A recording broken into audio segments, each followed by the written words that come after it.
Welcome to Ashfutoon Land. एक दफ़ा का जिक्र है, एक छोटे से खेत में मामा मुर्गी अपने अंडों पर बैठी थी। वो दिन रात उनका ख्याल रखती, ताकि जल्द ही उनमें से नन्हे मुन्ने चूजे निकल आए। आखिरकार एक दिन टुक टुक टुक की आवाज़ आई और सारे अंडे टूटने लगे। उनमें से प्यारे प्यारे चूजे निकले, लेकिन एक अंडा बाकी था। जब वो टूटा तो इसमें से एक नन्हा सा बत्तख का बच्चा निकला। मामा मुर्गी थोड़ा हैरान हुई, मगर इसने प्यार से कहा, चाहे तुम चूजा हो या बत्तख, तुम मेरे बच्चे हो। सब चूजे मिट्टी में खेलते, लेकिन बत्तख बच्चा पानी की तरफ जाता। जब चूजे अलिफाड़ने की कोशिश करते, वो तैरने की मशक करता। एक दिन सब बच्चे नदी के पास गए। अचानक कुछ चूजे पानी में गिर गए।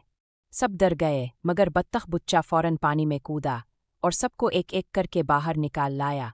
मामा मुर्गी ने इसे गले लगाया और कहा, तुम अलग हो, लेकिन तुम्हारा फ़र्क ही तुम्हारी ताकत है। इस दिन से सब चूजे बत्तख बच्चे की इज्जत करने लगे और सब हंसी खुशी एक साथ रहने लगे। हर कोई अलग होता है और हर किसी में कोई ख़ास बात होती है।